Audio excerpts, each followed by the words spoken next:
encore, c'est le podcast progressiste qui donne la parole aux femmes pour briser les schémas de domination où elles devraient subir leur sexualité. Leurs paroles, leurs regards, leur vécu, leurs désirs, tout cela et plus, c'est avec elles. Et c'est dans Encore. Bonjour Else. Bonjour. Je sais comment tu es timide et j'étais très étonné que quelques semaines plus tard, tu m'appelles pour me dire que tu voulais participer. Qu'est-ce qui t'a motivé? En fait, lorsque tu m'as appelé et qu'on a discuté du projet, je pense que ma décision intérieurement était déjà prise. Mais après, il fallait que je puisse l'assumer vis-à-vis de moi-même en fait. Mais par rapport à mon travail, par rapport à mes recherches, quand tu m'as appelé, ça tombait pile au moment où je traitais ce sujet. Je venais de l'envoyer à mon directeur de thèse. Donc, c'est pas que je crois aux signes ou aux choses comme ça, mais je me suis dit la coïncidence est quand même trop forte puisque dans mon travail, je dénonce le fait que certains sujets ne soient pas abordés et au moment où on me propose de le faire, je me rétracte. Je trouvais ça un peu hypocrite de refuser ou de faire comme si j'avais pas entendu la proposition. Et parler de sexualité, parler de ta sexualité, est-ce que pour toi aussi c'est avoir une action citoyenne au-delà de ta petite personne? Oui, clairement, puisque si c'est parler de ma sexualité pour parler, ça n'a vraiment aucun intérêt. C'est que, pour moi, je pense que plus les femmes parleront de leur sexualité comme quelque chose de tout à fait normal, plus, justement, cet espace de parole leur permettra de s'émanciper de tous les carcans qui continuent à les oppresser jusqu'à aujourd'hui. Okay. Donc c'est un moyen pour moi comme un autre. Aujourd'hui c'est la sexualité, mais ça aurait pu être, je sais pas, le travail, le rapport au patron, le rapport aux choses comme ça. Ouais. C'est la sexualité, ok. Ouais. C'est une éducation quand même très religieuse. Hein. Oui. Et aujourd'hui, quand je discute avec toi, voilà, pour te connaître un peu, je sais que tu as des combats, il y a des choses qui te plaisent pas dans notre société et que tu veux dénoncer. Ce côté entre guillemets rebelle, est-ce que très tôt tu as commencé à questionner ce que la religion t'imposait?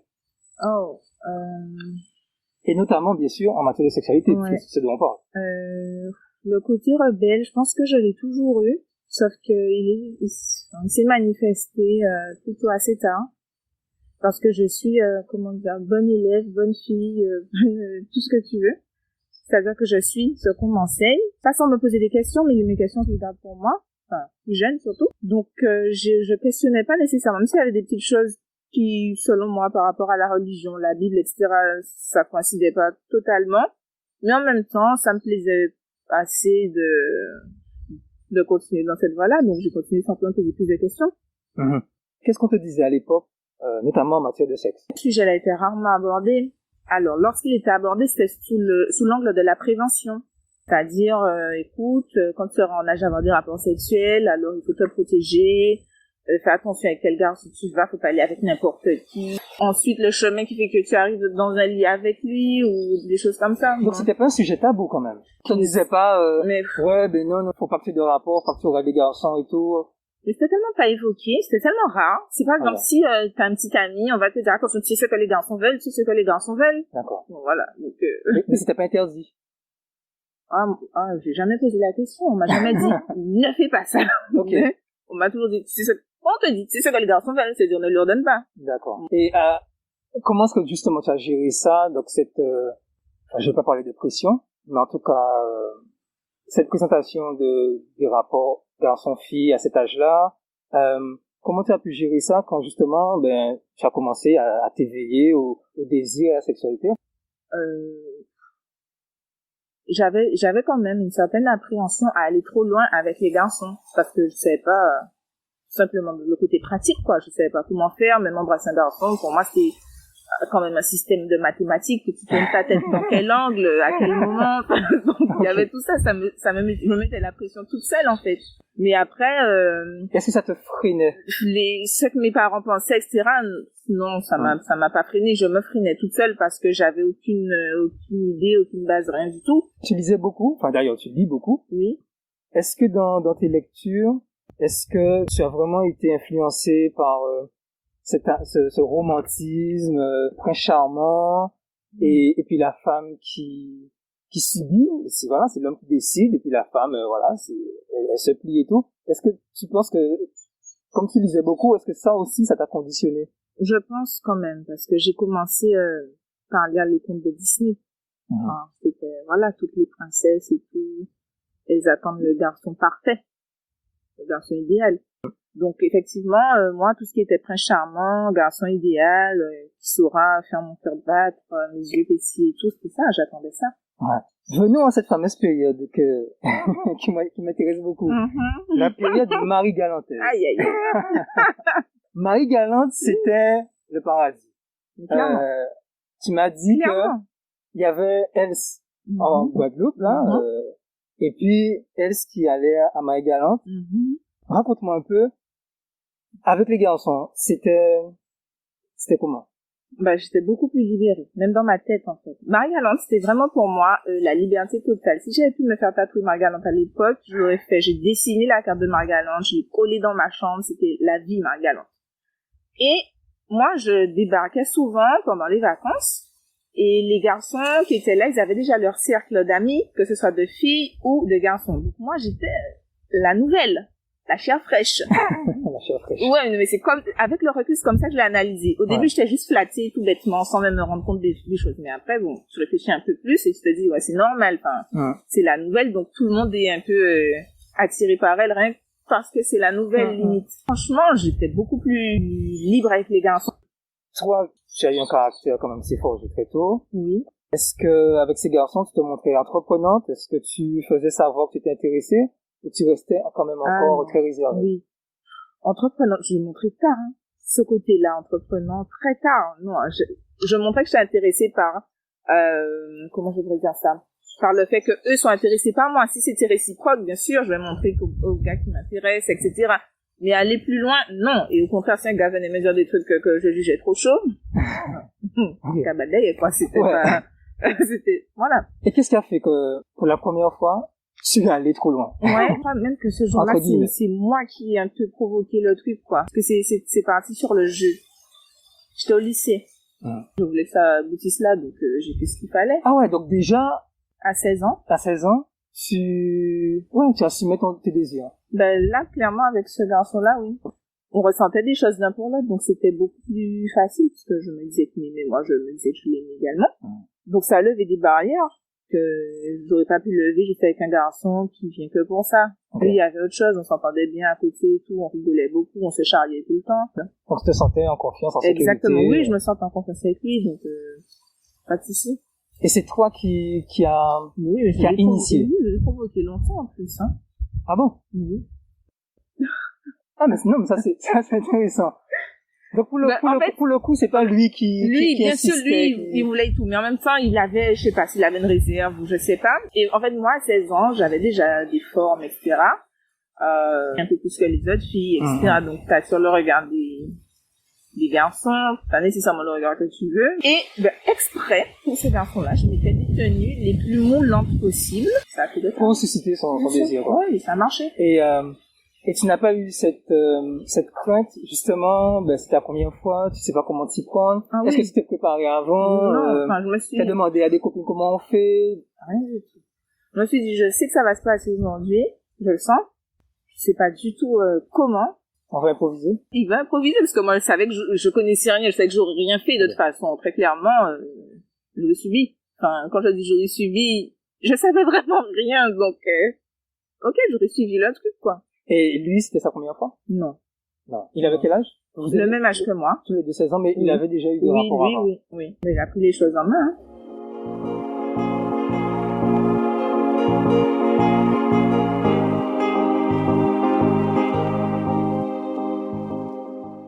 Et c'est quelqu'un qui a été à 16 ans, c'est très jeune. Est-ce qu'il était déjà mûr pour être à l'écoute, de te demander ce que tu veux, ce que tu aimes, ce genre de choses? Non. Trop jeune pour ça. Ouais. À mon avis. Trop jeune pour ça. C'était, j'étais, entre guillemets, sa copine, donc, bien sûr, il voulait prendre soin de moi, etc., pas trop me brusquer, ni me faire mal, parce qu'il y a ça aussi, hein, pour la première fois, la douleur. Physique, bien sûr. Donc, il a fait de son mieux, mais on n'était pas dans le questionnement. De toute façon, je lui aurais répondu. Il m'aurait dit, qu'est-ce que tu aimes? Je lui ai dit, je sais pas. Parce que pour moi, répondre à ces questions-là, c'était aller vraiment, c'était passé pour une fille, pas une fille facile, mais une fille trop ouverte, trop, Je me dis, mais qu'est-ce que c'est, à cette époque-là, je me dis, mais qu'est-ce que c'est la fille, elle dit ce qu'elle aime, mais elle a pas de pudeur ou quoi? Aujourd'hui, tu ne tiens plus ce genre de discours? Non. Non, je dis, dis ce que tu aimes si tu veux prendre ton plaisir, dis ce que tu aimes. Qu'est-ce qui, toi, pendant certains temps, qu'est-ce qui t'a empêché de dire ce que tu aimes? La pudeur, par rapport à l'éducation que j'ai reçue. On parlait pas du tout de ça. Alors, encore plus, le sexe pour le plaisir, pour aller dire, qu'est-ce que tu aimes, quelles sont tes préférences, qu'est-ce que tu détestes, qu'est-ce que tu ne veux pas. Je savais même pas que ce genre de discours existait. Je sais que tu es fan de Gisèle Pineau. Une fan. Fan absolu. Absolu. Est-ce que les femmes et leur rapport au sexe chez Gisèle Pineau, est-ce que c'est ce qui t'a fait changer de vision? Peut-être. J'ai jamais réfléchi, mais peut-être parce qu'effectivement... Elles sont comment, ces femmes? On retrouve toutes les femmes de la Guadeloupe dans les milieux. Il y a celles qui sont les prudes à l'extrême, et d'autres qui sont vraiment assumées en dehors de leur sexualité, la vivent de façon totalement épanouie, et d'autres qui l'assument en dehors aussi. Donc, je pense que oui, mais j'y avais jamais réfléchi, mais je pense que ça a aidé, puisqu'on se construit de tout notre environnement. Les femmes sont plus amènes à dire oui, à dire non, à dire je veux, à dire je ne veux pas. Comme je toi? Je pense que clairement, il y a eu un virage à un moment donné. Et les femmes, aujourd'hui, tendent plus à dire oui, ce qu'elles aiment, ce qu'elles n'aiment pas. Et toi, personnellement? Moi aussi. Tu as été dans une relation pendant très longtemps. Mm-hmm. Comment ça se passe au début? On découvre l'autre comme ça et tout. Comment est-ce qu'on arrive à s'ajuster sexuellement? Mais au début, j'étais encore dans ma même pudeur de mes 16 ans, hein. C'était la même chose. Donc, en fait, tu l'as rencontré, tu avais quel âge? J'avais 18 ans. 18 ans, ok. Donc j'étais dans le même truc, surtout ne pas parler de ça. Même après, là, tu viens me dire, alors, c'était bien tout ça, ou me poser des questions, je dis, chut! C'est fini, on n'en parle plus, puisque, pourquoi tu fais ça? il avait quel âge? 20 ans. Il avait 2 ans de plus que toi? Moi, c'était pourquoi tu poses des questions, tout ça. Ok. Et qu'est-ce qui a fait cette bascule? À quel moment tu t'es dit que c'était comme important que ça se passe bien? Mais quand j'ai eu confiance, quand je me suis sentie bien avec lui, parce que ça, pour moi, ça compte, et toujours actuellement, hein, de me sentir bien quelqu'un. Donc, quand je me sentais assez en confiance avec lui pour lui parler sans avoir peur d'être jugée, en fait. Parce que moi, je me disais, parce que c'est plus le cas, mais je vais aller lui dire, j'aime bien cette position, ou j'aime bien quand tu me touches là, ou j'aime bien se dire, mais c'est une vraie chaudasse, la meuf, c'est super, mais voilà, et puis ça va parler, et puis moi, j'avais pas envie qu'on me regarde comme, je sais pas. Ah ouais. Et en plus, de toutes les façons. C'est très récent. On est là dans les années 2010, enfin. Bien sûr, mais à cette époque-là, j'étais pas encore dans tous mes combats, hein. Dans mes combats. Je les considère pas tant que ça comme des combats. En Juste fait, des prises de conscience citoyenne. Oui, voilà, parce que j'ai pas envie d'en faire un combat, parce que, à mon sens, on ne devrait pas, c'est peut-être une vision utopiste ou quoi, mais on ne devrait pas se battre pour ce genre de choses. Mais comment justement tu as pu oser? C'est lui, à force de te dire, mais si, il me mettait, bien sûr, très clairement, mais il me faisait avec ça. Dis-moi, est-ce que là, même pendant, est-ce que ça te plaît? Et ça aide beaucoup. Est-ce que ça va? Est-ce que là, ça aide? Tu parlais tout à l'heure de tes, alors on va pas utiliser le terme combat, en tout cas de mes positionnements. De tes positionnements, sociétaux, féministes. Et moi, il y a un truc qui m'intéresse. Est-ce qu'on peut être féministe, ou en tout cas avoir des idéaux d'égalité entre hommes, femmes et tout, et pourtant, dans sa sexualité, rechercher la soumission? Est-ce que là, c'est un conflit auquel j'ai été confronté? Voilà, je demande l'égalité comme ça et tout dans ma vie publique et ça, mais dans ma sphère privée, j'aime ce jeu de rôle où je vais être soumise, où je vais être... Pour moi, c'est même pas un débat. Oui. Il n'y a pas de contradiction. Non, du tout. Mais pourquoi? Explique-moi. Ok, je vais tenter d'expliquer ça. Non, mais ça m'intéresse. Oui. Pour moi, c'est pas paradoxal. Ou alors, si c'est paradoxal, il n'y a pas de problème à avoir ce paradoxe. Parce que s'affirmer, avoir une certaine position en tant que femme dans la société n'exclut pas de vouloir prendre son plaisir d'une façon, ou d'avoir plaisir, ou de se faire plaisir d'une façon ou d'une autre lorsqu'on est avec quelqu'un. c'est juste un choix sexuel sur le moment. Pour moi, ça n'a aucune incidence sur Je te dis pas, ouais, je suis très à la cause. Pas du tout. Je dis aux femmes de se battre pour être égales. Mais non. Mais avec mon chéri, je lui demande de me dominer. Mais non, mais il n'y a pas de souci. Non, mais pour moi, il n'y a pas de problème. C'est-à-dire que, parce que, qu'est-ce qu'elle demande? Égalité au travail, Non, je parle de toi. Ah, moi? Oui, mais oui, on parle de toi. Mais, non, moi, je pourrais demander ça. Aujourd'hui, lundi, et puis mardi, c'est moi qui te domine. Et mercredi, on fait autre chose. Donc, non, alors là, je me sentirais pas du tout très à l'aise. Si aujourd'hui je le sens comme ça, c'est comme ça. Tu es devenu vraiment très ouvert sur la question, oui. Surtout. Est-ce que, par exemple, les avancées qu'on voit avec des femmes qui vont plus facilement dire qu'elles se caressent, qui vont plus facilement dire que oui, je vais regarder des films porno et tout, est-ce que toi, ce sont des pratiques aussi qui te semblent des avancées, déjà pour toi-même, ou alors tu restes quand même dans le schéma traditionnel, non, ça c'est sale. Non, je suis plus dans ce schéma-là. Est-ce que je l'ai vraiment été vraiment au fond de moi un jour? Je pense pas non plus. Mais je suis pas dans ce schéma-là. Alors, il y a par exemple, la masturbation. Je vais en parler à qui je l'entends, il n'y a pas de souci. Avec ma copine, on en parle, c'est pas un tabou. Avec ma famille, j'ai jamais entendu parler de ça, je pense que, ça n'existe pas.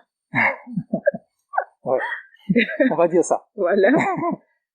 Mais aujourd'hui, je peux en parler librement. Ça t'a permis, toi, de mieux connaître ton plaisir. Exactement. Voilà, c'est ce que j'allais dire. Ça m'a permis, de mon côté, de savoir vraiment ce que j'aimais pas, exactement, où je pouvais avoir plus de plaisir, des choses comme ça, bien sûr. Et les films X? Ça, par contre, ça me bof. Ouais. J'ai essayé, mais ça me botte pas. Pour revenir toujours sur ta relation de très longue durée, comment est-ce que tu faisais pour lutter contre la routine, l'usure, alors évidemment toujours sur le plan sexuel. Comment est-ce comment tu fais pour renouveler la flamme? Je pense que d'un côté comme de l'autre, il faut toujours faire des petits trucs pour quand même que l'autre continue à nous désirer. Bon, après, ça varie et surtout ça change en fait, à mon avis, au fil des ans, quoi. C'est-à-dire ce qui marchait l'année dernière, ça sera peut-être pas ce qui va marcher là, parce que la personne au bout d'un moment, faut pas se mentir, elle connaît ton corps, elle a déjà exploré de long en large, elle connaît tout. Donc il faut trouver d'autres moyens, mais pour moi ça c'est vrai, c'est pas évident, hein, parce que ça change tout le temps, parce qu'en plus même un truc que tu vas faire le lundi, le mardi, la personne est là passer une journée particulière, ça va pas l'exciter plus que ça. Donc, mais en fait, il faut que ça soit le lundi et le mardi. Non, mais donc, comme ce sont les 2 premiers jours de je les prends tout le temps. D'accord.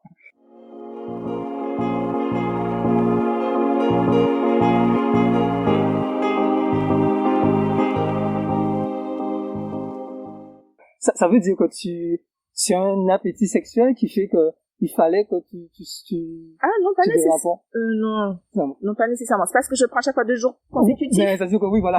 Oui, non, c'était pour donner un exemple. Non, je pense pas qu'il soit plus développé que ça. Après, le problème, c'est que je peux pas dire ça dans le sens où j'ai rien à quoi comparer. Ok. Oui, c'était ta première longue relation. Mais est-ce que pour autant le sexe est devenu aussi important que c'était pas par exemple concevable que vous n'ayez plus de rapport, que les sentiments amoureux demeurent, mais est-ce que tu aurais accepté qu'il n'y ait plus de rapport pour une raison ou pour une autre? Oui. Hein? Oui. C'est possible. Moi, c'est possible. Le sexe n'est pas si important que ça.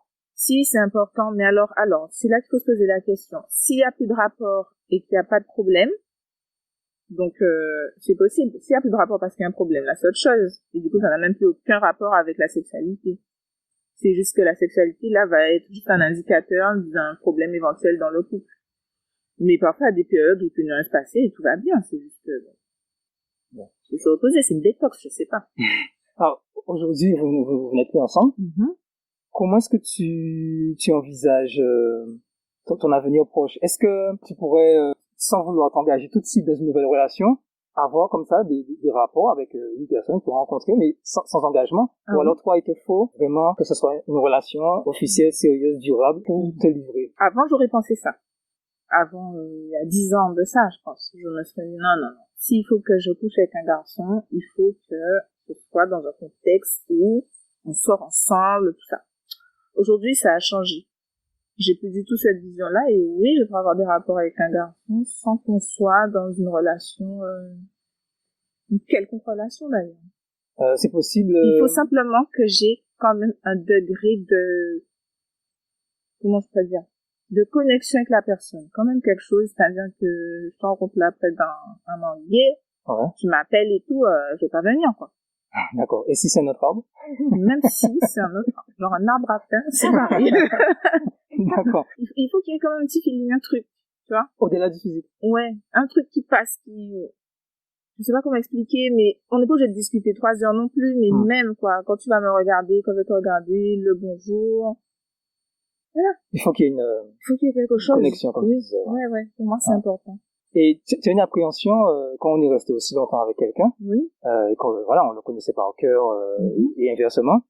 Est-ce que tu as une appréhension de devoir recommencer avec quelqu'un d'autre, redécouvrir le corps de quelqu'un, et inversement, que quelqu'un redécouvre mon corps et tout. Est-ce que c'est bourré de complexes. Est-ce que justement, est-ce que oui, parce que les complexes ils s'effacent après qu'on habite la personne. Oui. Est-ce que toi tu as cette appréhension sur le plan physique? Je l'ai eu, mais après je me suis dit, écoute ma fille, il faut l'heure des complexes, des appréhensions, ça c'est déjà dépassé, il faut avancer, quoi. Donc je me suis pas fait violence, mais j'ai réfléchi vraiment en fait en me disant, est-ce que c'est quelque chose qui est encore un truc fabriqué qu'on t'a mis dans la tête? Parce que j'en ai plein comme ça, des espèces de préjugés qui restent comme ça, ou est-ce que c'est de toi-même? Je me suis rendu compte que non, de moi-même, j'ai pas d'appréhension d'être découverte par un nouvel homme, ou moi de découvrir un nouvel homme. Et tu as plus cette peur d'être jugée, c'est ça? Non.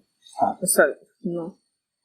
C'est vrai, je sais pas comment ça s'est fait, mais il y a un déclic qui s'est fait, et non, quoi. Si ça lui plaît pas ce qu'il voit, ben, il me le dit, et puis voilà.